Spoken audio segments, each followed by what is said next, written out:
እግዚአብሔር ይርየኒ ወሃልቦ ዘየሐጣኒ ውስተ ብሔር ስዑር ህየ ያሐድረኒ ወሃበ ማዕረፍት ሐፀነኒ ሜጣ ለነፍሴ ወመርሃኒ ፍኖተ ጽድቅ በእንተ ስመ ዚአሁ ይላል ቅዱስ ዳዊት መዝሙር 22 ቁጥር 1 ላይ ማለት ነው። እግዚአብሔር እረኛዬ ነው የሚያሳጣኝም የለም ይላል። በሁለት ይተረጉሙታል ሊቃውንቱ። አንደኛ ሁለት ትርጉም ነው። የሚያሳጣኝ የለም ማለት ይርበኛል እንዳልን ህብስተ ሕይወት ነው። ይጠማኛል እንዳልን ማየ ሕይወት ነው። እቸገራለሁ እንዳይል የማይበደር መለኮት ነው። እታመማለሁ እንዳልን ፈውሰ መድኃኒት ክርስቶስ ነው። በጋ መድኃኒት ክርስቶስ ነው። እወድቃለሁ እንዳልን ትንሣኤ ኃይሌ ክርስቶስ ነው። እሞታለሁ እንዳልን ሕይወቴ ክርስቶስ ነው። አጣለሁ እንዳልን ሀብቴ ክርስቶስ ነው። እጎሰቁላለሁ እንዳልን ምንድን ነው? በመዓዛ መለኮቱ የሚያጣፍጠኝ እርሱ ነው። የሚያሳጣኝ ምንም የለም። ለዚህ እኮ ነው አባ ጊዮርጊስ እመቤታችን ልጅሽ ከወደደኝ ፍጥረት ይወደኛል፣ ልጅሽ ከጠላኝ ግን ሁሉም ያሳድደኛል ብሎ የተናገረ። እግዚአብሔር ወዳጁ ለሆነ ሰው ማንንም ቢሆን ሲረታ ይኖራል። ፍጠረን ሳንለው ፈጥሮናል፣ ጠብቀን ሳንለውም ይጠብቀናል። እንደሚገባን ሆነን መገኘት ግን የኛ ድርሻ ነው።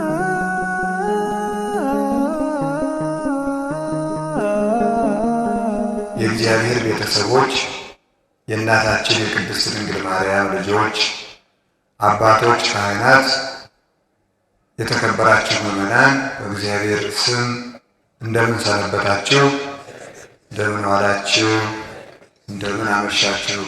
ቸሩ እግዚአብሔር አምላካችን በቸርነቱ ለዚች ቀን ስላደረሰን ክብር ምስጋና ይግባው። በመካከላችን ተገኝቶ እንዲያስተምረን ቅዱስ ፈቃዱ ይሁንልን። ሎሚ በሚል ርዕስ ነው የምንማማረው። ኃይለ ቃሉን መነሻ የምናደርገው በትንቢተ ኤርምያስ በቅዱስ መጽሐፍ ምዕራፍ 1 ቁጥር 11 ላይ የምናገኘው ኃይለ ቃል ነው።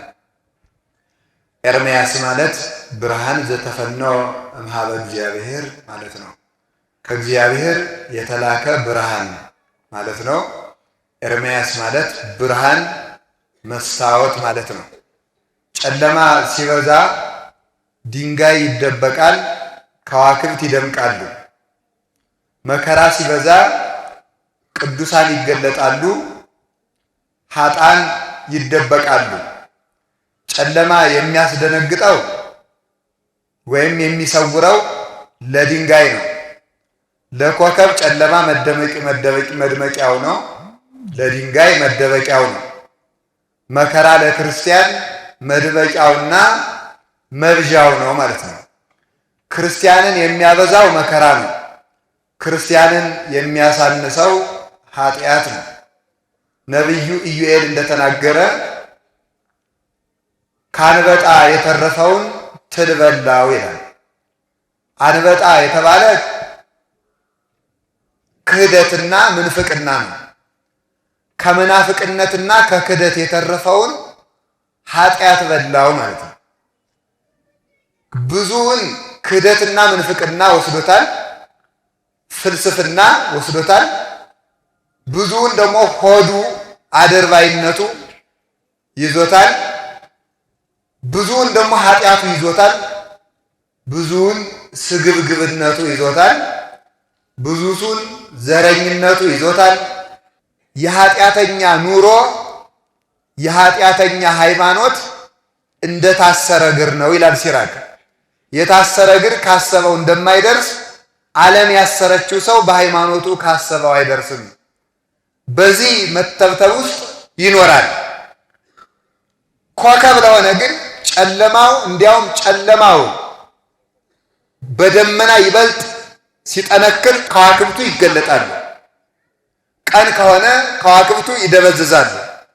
መከራ ከበዛ ክርስቲያን ይበዛል። መከራ ካነሰ ክርስቲያን ያንሳል ማለት ነው። አንድ ባሕታዊ በበረሃ ዘግቶ ሲኖር የሚጎበኘው ሰው ራት የሚያቀብለው ምሳ የሚሰጠው ሠርከ ኅብስት የሚሰጠው ሰው አልነበረም። በመነነ በ69 ዓመቱ ታመመና አንድ ክርስቲያን የዕለት እንጀራ ይዞ ሊጠይቀው ሄደ። ምን ብሎ መለሰለት?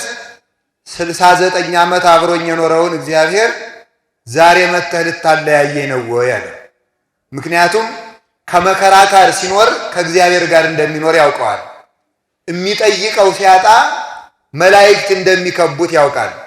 ብቸኝነት ከመላእክት ጋር ያዛምዳል። ረሃብ እግዚአብሔርን ለመጥገብ ያበቃል። መራቆት ክርስቶስን ለመልበስ ያበቃል። መሰደድ ለርስት መንግሥተ ሰማያት ያበቃል። ቅዱስ ዮሐንስ አፈወርቅ ምን አለ? አባቶቻችን ከዓለም ወደ እግዚአብሔር ሲሰደዱ ኖሩ፣ እኛ ደግሞ ከእግዚአብሔር ወደ ዓለም እየተሰደድናለን አለ። አባቶቻችን ሲሰደዱ ከዓለም ወደ እግዚአብሔር ይሰደዳሉ፣ ሲታረዱ ወደ እግዚአብሔር እየተሰደዱ ነው። እኛ ደግሞ መታረዱን፣ መገረፉን፣ መታሰሩን፣ ስለ ሃይማኖት መከራ መቀበሉን፣ ጾሙን በሸሸን ጊዜ ከእግዚአብሔር ወደ ጥፋት እየኮበለልናለን ይላል። እግዚአብሔር ግን ዘመን የፈለገውን ያህል ቢከፋ ጨለማው ቢነግስም እግዚአብሔር የእውነት ምስክሮችን በዘመን መካከል አያሳጣም። እግዚአብሔር ዘመንን ያለ መምህር ትቶት አያውቅም። ያለ በጎ ሰው ዘመን አይተውም። በዲያብሎስ ዘመን ቅዱስ ገብርኤል አልጠፋም ነበረ። በፈርዖን ዘመን ሙሴን አላሳጣም። በጥፋት ዘመን ኖህን አላሳጣም። በሰዶማውያን ዘመን ሎጥን፣ አብርሃምን አላሳጣም። እግዚአብሔር በመከራ ዘመን ሰው አያሳጣም። በመከራ ዘመን ከሚሰጣቸው ስጦታዎች አንዱ ደጋግ መምህራንን፣ ቸር አባቶችን በመሃል እንደ ብርሃን በድቅድቅ ጨለማ ውስጥ ያወጣቸዋል ማለት ነው። ሰይጣን ግን በዚህ ተስፋ ያስቆርጣል። እግዚአብሔር የሌለ ያስመስላል። ውሸት ሲከመር እውነት የጠፋ ይመስላል። ጣዖት ሲበዛ እግዚአብሔር የሌለ ይመስላል። እውነት ብዙ ጊዜ የጠፋች ትመስላለች። መቼም ቢሆን እውነት የምትጠፋበት ጊዜ ግን አይኖርም። ጥያቄ ብጠይቃችሁ ፈቃደኛ ናችሁ? ክፉ ሰው ለእግዚአብሔር ያገለግለዋል አያገለግለውም? ሰይጣን ለእግዚአብሔር ያገለግላል አያገለግልም? እናንተ ሁሉንም በአዎንታ መለሳችሁ። ሰይጣን ያገለግላል አያገለግልም? ያገለግላል። ወሰይጣንህ ይትለአኮ ለእግዚአብሔር ይላል መጽሐፈ ሐዊ ላይ። ሰይጣንም ለእግዚአብሔር ያገለግላል። ምን በማለት? ክፉ ሰዎችን ለመቅጣት እንደ በትር በመሆን ማለት ነው። ክፉ ሰዎች ሃይማኖት የሌላቸውና ጨካኝ ነገስታትና ሰይጣን ሕዝብ ሲበድል ሕዝብን ለመገሰጽ ለእግዚአብሔር እንደ በትር ሆነው ያገለግላሉ። እነሱ ግን እንደዚያ በማድረጋቸው አይጠቀሙም። በትር እባብ ለመግደል ያገለግላል። እባቡን ስለገደለልን ግን ራት አናበላውም። ሰይጣንና ክፉ ሰዎች ለበደል ሕዝብ መገሰጫ ይሆናሉ። እነሱ ግን ከእሳት አይድኑም። እግዚአብሔር ሕዝብ ሲሰደድ ጻድቃን አብረው እንዲሰደዱ ያደርጋል። እነ ኤርምያስ፣ እነ ዳንኤል፣ እነ ሕዝቅኤል ለምን አሰደዳቸው ተብሎ ሲጠየቅ ሲሰደዱ ክብር ይገኛልና እሳት ከወርቅ ሲገባ እንደሚጠራ ክብር ለቅዱሳን መከራ ለቅዱሳን ክብር ስለሚጨምርላቸው አብረው እንዲሰደዱ የሚያደርገው ለዚህ ነው። ሁለተኛ ሕዝቡ መከራ ሲጸናበት ጣዖት እንዳያመልክ እንዲያስተምሩ ሲሰደዱም መምህር አብሮ ያሰድድላቸው ነበር ይላል። እግዚአብሔር ለዘመናችንም ደጋግ መምህራንና አባቶችን አያሳጣን እና ኤርምያስ እንዲያው እኮ ይገርማል። ከእናት ማኅፀን ጀምሬ መርጬሃለሁ ብሎታል። ለካ የመረጠው በድንጋይ ለመወገር ነው። አንዳንድ ጊዜ እንዲህ እንላለን አይደል? መከራ ሲበዛብን ስንጨናነቅ እንዲያው እግዚአብሔር እኮ ልክ ነው የኃጢአቴን ዋጋ ነው ያመጣብኝ እንላለን። ይሄ ትዕቢት ነው። የኃጢአታችን ዋጋ ይሄ ብቻ ስላልሆነ ማለት ነው።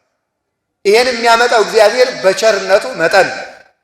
ስለዚህ እግዚአብሔር እውነት የሚመርጠው ሰዎችን በሰዎች ላይ መከራ የሚያደርሰው አንዳንድ ጊዜ ሰዎች ያለ ዕድሜያቸው ሲሞቱ፣ ያለ ዕድሜያቸው ሲቀጩ፣ ሲታሰሩ፣ ሲቸገሩ፣ ሲሰደዱ፣ ሀብት ሲያጡ፣ ጤና ሲያጡ የክፋታቸው ዋጋ ነው ብለን እንደመድማለን።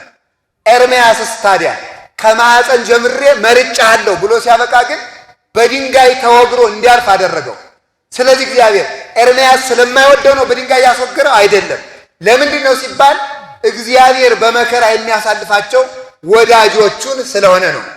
መከራ መቀበል የእግዚአብሔር የመሆን ምልክት ስለሆነ እንጂ በእግዚአብሔር የመጠላት ምልክት አይደለም። እንዲህ እያልን በሰዎች የምንፈርድ ስላለን ነው። ሕሊናችን እንዲስተካከል ስላስፈለገ ነው። ታዲያ በዚህ ዘመን ካየው ትንቢት በዚያ ዘመን ምን የሚል ነበረ? ኤርምያስ ሆይ ምን ታያለህ አለው። ጌታ ሆይ የሎሚ እንጨት አያለሁ አለው። አሁን ካየነው ጥቅስ ከተነሳንበት ጥቅስ ላይ ኤርምያስ ምን ታያለህ? የሎሚ እንጨት አያለሁ። መልካም አይተሃል።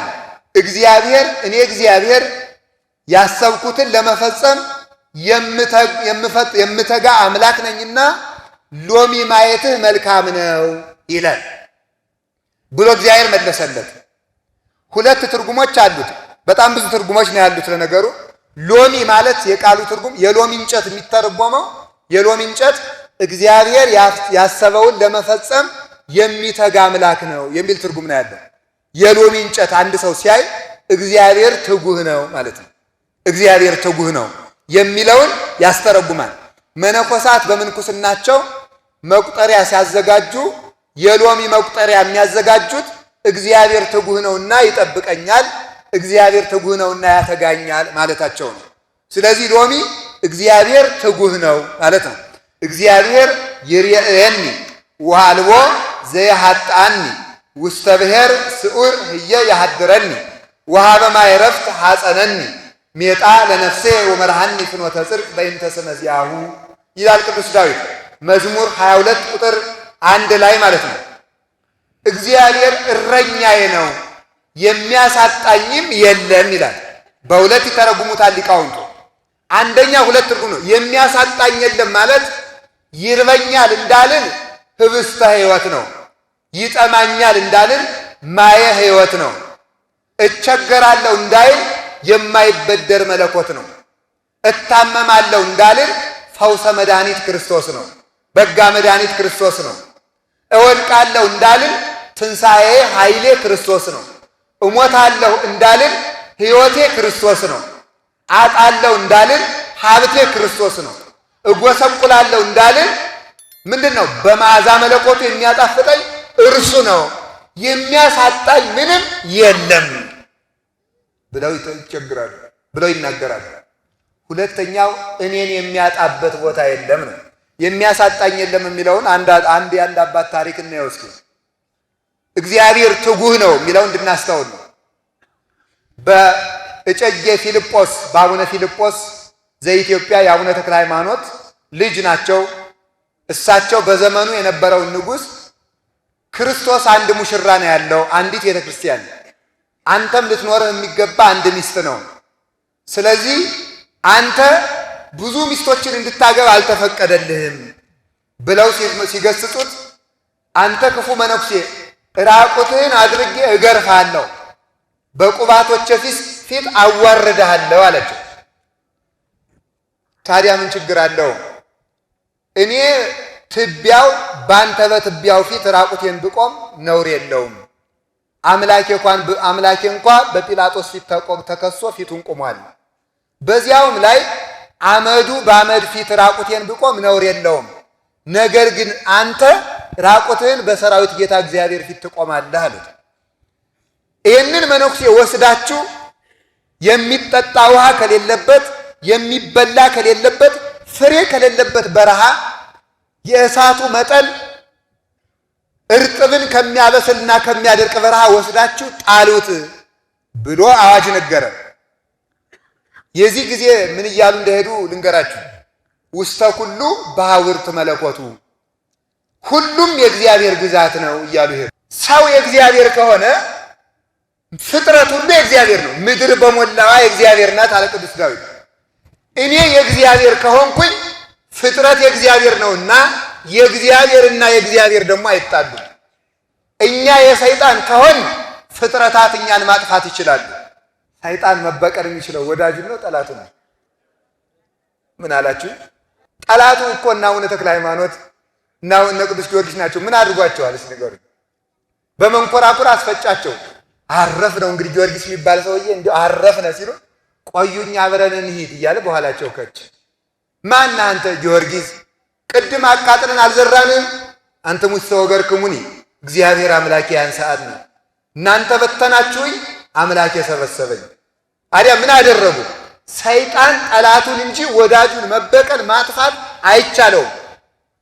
ዲዮቅልጥያኖስ ግን 40 ዓመት ቤተክርስቲያንን አቃጥሎ ሲያበቃ የጊዮርጊስ ቤተክርስቲያን ብቻ ስትቀረው ሂዶ ሊያቃጥል ሲሄድ ደወሉ መሃል አናቱን፣ አይኑ ላይ ደግሞ የመብራቱ ቀንዲል ተደፍቶበት እውር ሆነ። ሲወጣ አንተ ሰው አለው ሰይጣን። አቤት። አይንህን ባድንልህ ምን ታደርግልኛለህ? አንዳንድ የቀሩ ክርስቲያኖች ካሉ እነሱን ጭርስልሃለሁ። በላውን ንስሐ ገባህ አመለጥከኝ ብዬ ነበረ፣ እኔም አይንህን አልፈውስህ ኑሮህም ከኔ ጋር ነው አለው ይላል። መጨረሻ ላይ ሞተ። ሰይጣን እንኳን ለሌሎቹ ለዲዮቅልጥያኖስም አልሆነ። ሰይጣን ለወዳጆቹ አይጠቅምም፣ የሚበቀላቸው እንዲያውም እነሱን። ታዲያ ሁሉም የእግዚአብሔር ግዛት ነው እያሉ ዘንዶ ውስጥ ብንሄድ ዘንዶ ቢውጠን ዘንዶ የእግዚአብሔር ፍጥረት ነው። የእግዚአብሔር ከሆን ዘንዶ እኛን ሊውጠን አይችልም፣ ምክንያቱም የእግዚአብሔር ነው። የሰይጣን ከሆን ግን የእግዚአብሔር ፍጥረታት በሙሉ እኛን ማሳደድ ይጀምራሉ። ለዚህ እኮ ነው አባ ጊዮርጊስ እመቤታችን ልጅሽ ከወደደኝ ፍጥረት ይወደኛል፣ ልጅሽ ከጠላኝ ግን ሁሉም ያሳድደኛል ብሎ የተናገረ። እግዚአብሔር ወዳጁ ለሆነ ሰው ማንንም ቢሆን ሲረታ ይኖራል።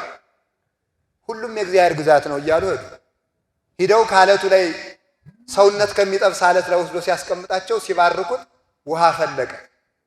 አፈር ቆፍረው ከሌላ ቦታ አምጥተው አትክልት ተክለው አሳድገው ለንጉሱ ምን ብለው ላኩለት? የሃይማኖት ፍሬ ይሄ ነው ብለው ላኩለት። ካተክ ከደረሰው ፍሬ እግዚአብሔርን እናሳጣለን ሕይወታቸውን አሳጣለሁ ብሎ ነበረ። ሰይጣን ግን እግዚአብሔር የሚያሳጣኝ የለም ብለው ስለሄዱ እንዲህ አድርገው አሸንፈዋል። እግዚአብሔርን ታግሎ የሚያሸንፍ ሕያው እግዚአብሔርን የሚዝግ ብረት ሊያሸንፈው አይችልም። ትል የሚበላው የሰው ክንድ ኃያሉን እግዚአብሔር ሊረታው አይችልም። ጨለማ የሚወርሰው የሰው ልጅ ብርሃን እግዚአብሔርን ሊያሸንፍ አይችልም። ሞት የሚረታው የሰው ልጅ ሕይወት እግዚአብሔርን ሊታገል አይችልም። የሰራዊት ጌታ እግዚአብሔርን ትቢያ የሆነ የሰው ልጅ ታግሎ አያሸንፈውም። ብርቱ ሃይማኖት ያለው በብርቱ ዘመን ያልፋል።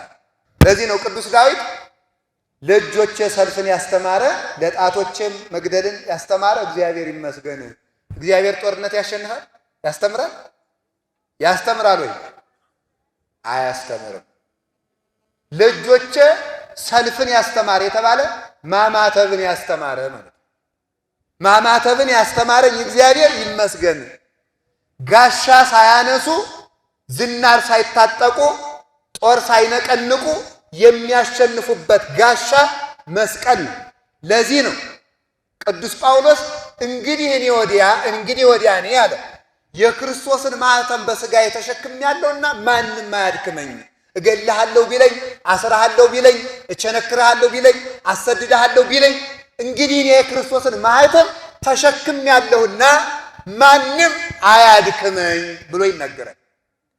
ታዲያ እንዲህ አድርገው አባቶቻችን አሸንፈዋል። የሚያሳጣኝ የለም የሚለው በዚህ ይተረጎማል። አካል ብናጣ ሰው መልሰን ግን እናገኘዋለን። እግዚአብሔር እኔን የሚያጣበት ቦታ የለም ተብሎም ይተረጎማል። የሚያጣበት የሚባለው ደግሞ ዘመዶቻችን ጠላት እኛን ከሚቀብርበት ቦታ ፈልገው ያጣሉ። ከእግዚአብሔር መደበቅ አይቻልም። ከእናት ሸሽጎ ሰውን ማሰር ይቻላል። ከሚስት ከልጅ ከዘመድ ሸሽጎ ሰውን ማሰር ይቻላል። ከእግዚአብሔር መሸሸግ ግን አይቻልም። ኤርምያስን ወስደው ከጉድጓድ ውስጥ ጥለውት ነበረ። ሰው ከማያየው ቦታ በገደል ቢሆን ይፈለጋል፣ ከዛፍ ስር ቢሆን ይፈለጋል፣ በጨለማ ቢሆን በመብራት ይፈለጋል። ስለዚህ ሰው ከሚጠላው ቦታ ከመጸዳጃ ቤት ውስጥ እንወርውረው ብለው ጥለውት ነበር።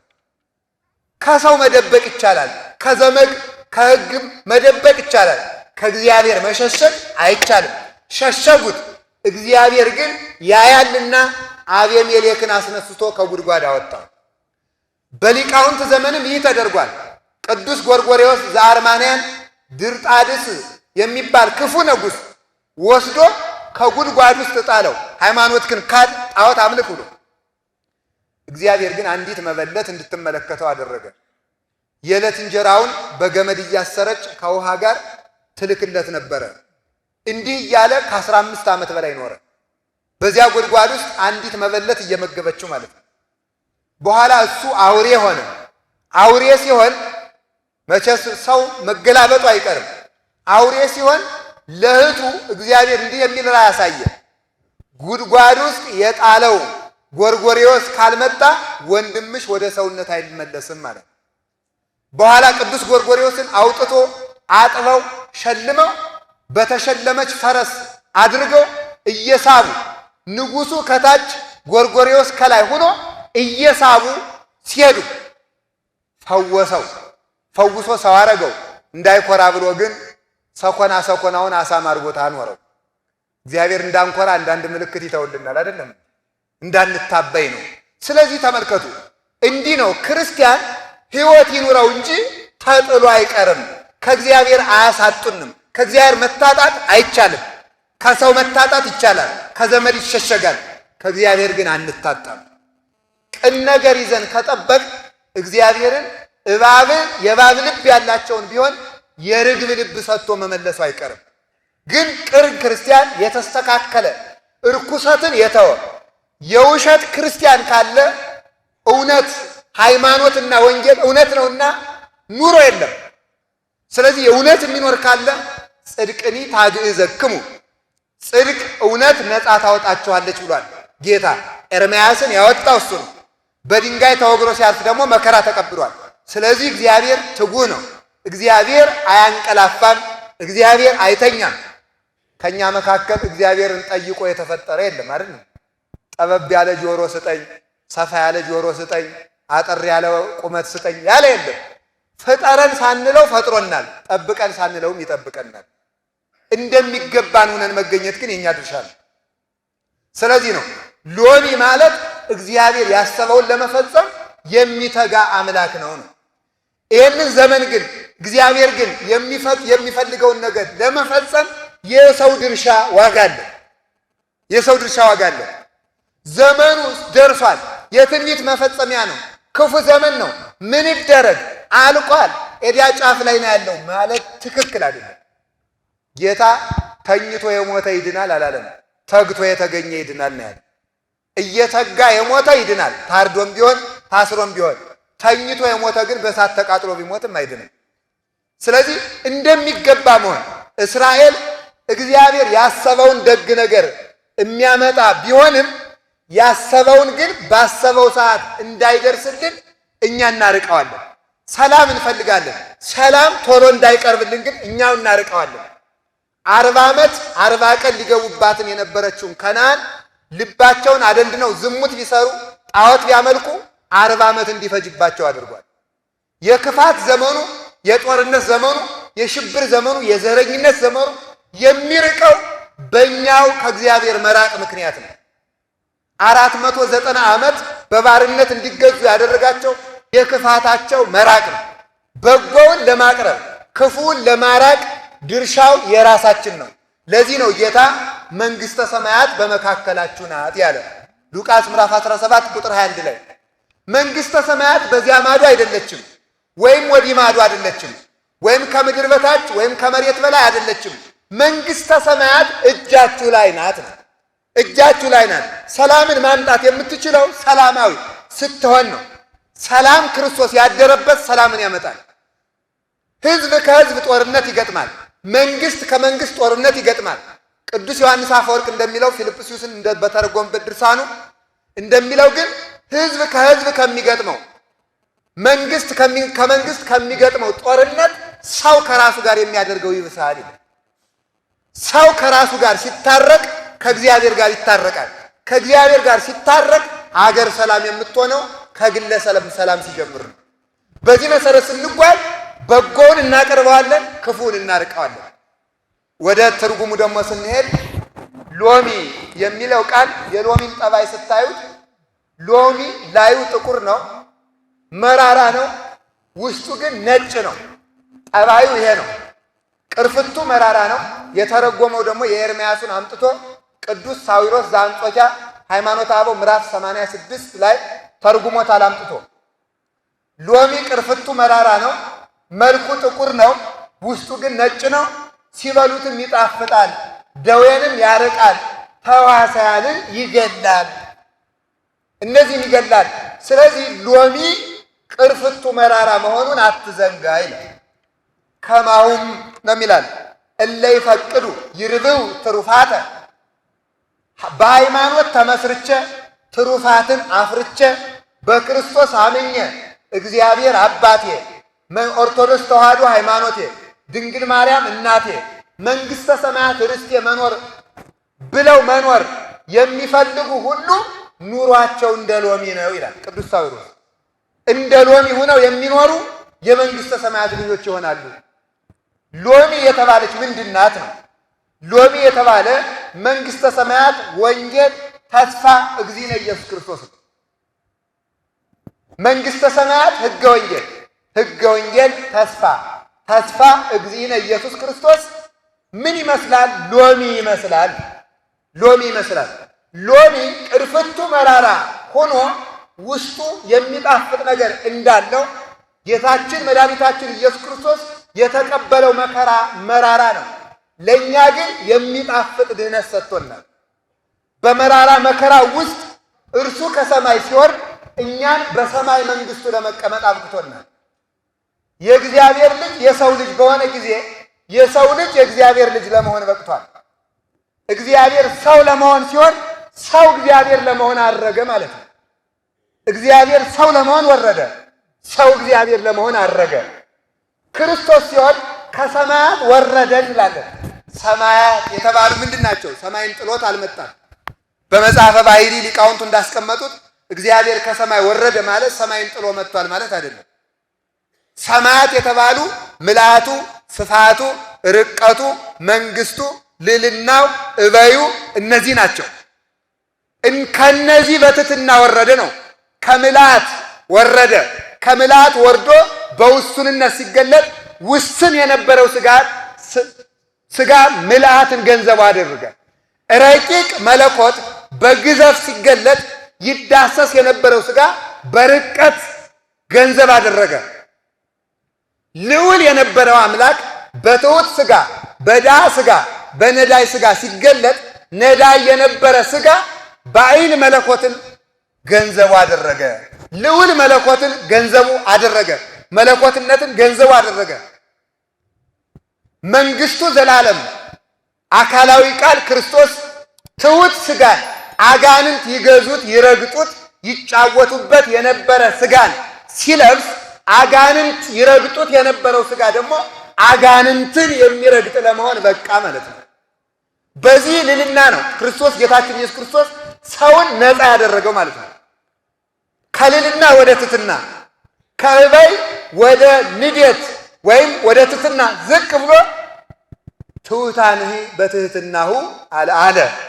የተዋረዱትን ተዋርዶ ዝቅ ያሉትን ዝቅ ብሎ ነፃ ወጣቸው። ይሄ ነው ሎሚ የሚባለው ማለት ነው። በማቴዎስ ወንጌል ምዕራፍ 13 ቁጥር 44 እንዲህ የሚል ቃል አለ። መንግሥተ ሰማያት በእርሻ ውስጥ የተዳፈነ የወርቅ መዝገብን ትመስላለች ይላል። በእርሻ ውስጥ የተዳፈነ የወርቅ መዝገብ በመራራው ሎሚ ውስጥ የሚጣፍጥና ነጭ ጻዕዳ የሆነ መጣፈጥ እንዳለ ሁሉ በመከራ ውስጥ የተጠቀለለ ደስታ አለ ማለት ነው። በመከራ ውስጥ የተጠቀለለ ደስታ አለ። እንዲሁ በእርሻ ውስጥ ወርቅ ተዳፍኖ በተናቀው ጭቃ ውስጥ የከበረ ወርቅ ተዳፍኖ እንደሚገኝ የመንግሥተ ሰማያት ወርቅነት በመከራ አፈር ውስጥ ተዳፍና ትገኛለች። ትቢያውን አራግፎ ቆፍሮ መውሰድ የራስ ድርሻ ነው። ታዲያ ማን ነው? አፈር የተባለ ይህ ዓለም ነው ይላል። አንድ ሰውም ነበረ። መንግሥተ ሰማያት በእርሻ ውስጥ የተዳፈነች ወርቅን ትመስላለች። አንድ ሰውም አለ ያለውን ሀብት ሁሉ ሽጦ ያችን እርሻ ገዛ። እንዴት ሲባል የእሱ ሀብት ተጠራቅሞ ያችን ወርቅ ስለማያክል በውስጧ የተቀበረውን ስለሚያውቅ ያለውን ሀብት ሽጦ ያችን እርሻ ገዛ ይላል። እስኪ ሁላችሁም በውስጧ የተቀበረውን ስለሚያውቅ በሉ። ምን ስለሚል? ስለሚያውቅ ያለውን ሁሉ ሽጦ ማን ገዛ? ምን ገዛ አልኳችሁ? እርሻ በሉ እንጂ። ስንቱን ሽጦ? ያለውን ሁሉ ሽጦ ገዛ። ይህንን ሊቃውንት ይተረጉሙታል። ምንድን ነው ሲባል እርሻ የተባለ ይህ ዓለም ነው ይላል። ወርቅ የተባለ አዳም ነው። ያለውን ሁሉ ሽጦ የገዛው ክርስቶስ ነው ይላል። ያለው ሁሉ ሽጦ የገዛው ክርስቶስ ነው። ይህ ዓለም እርሻ ነው፣ ያዳፍናል። በብዙ ነገር አዳፍኖ ኑሮ፣ ፖለቲካው፣ ፍልስፍናው፣ ዝሙቱ፣ ድንቁርናው፣ ጥንቆላው፣ የሌለል ዘረኝነቱ ይህ ሁሉ የሚያዳፍን ትቢያ ነው። በዚህ የተዳፈነ ግን ወርቅ አለ ነው፣ ሰው ነው። ያለው ንብረት ሁሉ ከዚያ ወርቅ እንደማይስተካከል አወቀ ማለት እግዚአብሔር ከፈጠረው ፍጥረት ሁሉ እንደ ሰው አድርጎ የሚወደው የለውም ማለት። እግዚአብሔር የሞተው ለሰው ነው። ሰው የሰው ዋጋው ስንት ብር ነው አይባልም። የሰው ዋጋው ይሄ ሰማይ ነው አይበቃውም፣ አይደለም። የሰው ዋጋው በምድር 7 አህጉር አለ እንደምትሉት እናንተ በዚህ በጂኦግራፊ ነው በመልክዓ ምድር በሚባለው 7ቱ አህጉር ሁሉ ለአንድ ሰው ለመላ አካሉ ሳይሆን ለአንዲት ጠጉር እንኳን መጠን አይሆንም። ከዋክብት ተደምረው ጨረቃም ተጨምራ ፀሐይም ተጨምራ ለአንድ ሰው ለአንድ ጠጉሩ ክብር አይመጥኑም። መላእክት ተሰብስበው ከዝናብ ነጠብጣብ የሚበዙ መላእክት ተሰብስበው ለአንድ ሰው ለአንዲት ጠጉሩ የክብር መጠን ዋጋ አይሆኑም። የሰው ዋጋው እግዚአብሔር ነው። ስለዚህ ሰው የተገዛው በእግዚአብሔር ደም ነው። የተከፈለለት የመላክ አካል አይደለም፣ የሰማይ ደም አይደለም፣ የምድር ደም አይደለም፣ ወይም ወርቅ አይደለም። ለሰው የተከፈለው የእግዚአብሔር ደም ነው። ሰውን የዚህን ያህል ክብሩን ታውቃላችሁ? አሁን የሰው ክብር እኮ ቢገባን እንዴት ጥሩ ነበር እውነቱ። ሰው መግደል ሽንኩርት ከመክተፍ የቀለለበት ዘመን እየሆነ መጥቷል እውነቱ። የሰው ክብር ቢቀል ነው። ቁሳዊነታችን ስለጨመረ ነው። ትውልዱ ፍጹም ቁሳዊ ስለሆነ ስለሚበላና ስለሚጠጣ ብቻ የሚያስብ ስለሆነ የሰው ክብር አያውቅ። ሰው እግዚአብሔር የገዛው ነው፣ በእግዚአብሔር የተገዛ ነው ብሎ እግዚአብሔር የተከፈለለት ነው ብሎ ማሰብ ስላቃተን ማለት ነው። እናቶቻችን ልጆቻቸውን እንዲወዱ የሚያደርጋቸው ምንድን ነው? ምጥ ነው። ጌታ የጸሎት ሐሙስ ዕለት ማታ ካስተማራቸው ትምህርቶች አንዱ ምጥ ነው። እንዲሁ የጸሎት ሐሙስ ዕለት ለምን ስለ ምጥ ያስተምራል? ይደንቃል እኮ። መከራችሁ እንደ ምጥ ነው ብሎ ይነገራል። የእናንተ መከራ እንደ ምጥ ነው። ልትወልድ የተቃረበች ሴት ምጥ በተያዘች ጊዜ ትጨነቃለች። ልጇን በወለደች ጊዜ ግን ይላል መከራዋን አታስታውሰውም ይላል። ለምን ይልና እስመ ወለደት ብእሴ በውስተ ዘዓለም፣ በዚህ ዓለም ሰው ስለወለደች ይላል። ሰው ስለወለደች ግን ምጡን ረሳቸው አለ። ለምን ይባል? ሰው በእግዚአብሔር መልክ የተፈጠረ ነው። ሰውን ማየት እግዚአብሔርን ማየት ስለሆነ ሕፃኑን ስታይ መከራውን የምትረሳው የእግዚአብሔር መልክ ሁሉን ስለሚያስረሳ ነው። እግዚአብሔር ሁሉን የሚያስረሳ ሐዘኔን የሚሽረው በምንድን ነው? በአርአያው በመልኩ በመፍጠሩ ነው። ሰው የኔ ያህል ክብር ያለው ነው። ስለዚህ መንግሥተ ሰማያት በእርሻ ውስጥ የተዳፈነች ዕንቁ ትመስላለች። እርሻውም ይህ ዓለም ነው፣ ወርቁም አዳም ነው። እግዚአብሔር ያለውን ሁሉ ለሰው ልጅ ከፈለ። ለሰው ልጅ ከፈለ። ያለውን ሁሉ ማለት ክብሩን፣ ጌትነቱን፣ ምልአቱን፣ ጽፋቱን፣ መንግስቱን እንደ መቀማት ሳይቆጥር ለሰው ልጅ ከፈለ ብለው ይናገራሉ። በዚህ ውስጥ ተመልከቱ፣ በመከራ ውስጥ ድነት እንዳለ ስላወቀ ነው ጌታ ሁሉ መከራ የተቀበለው። በግርፋቱ ውስጥ በቁስሉ ውስጥ የምዕመናን ፈውስ ስላለ ይቆስል ነበረ። በመታሰሩ ውስጥ ምዕመናን ስለሚፈቱ ይታሰር ነበር።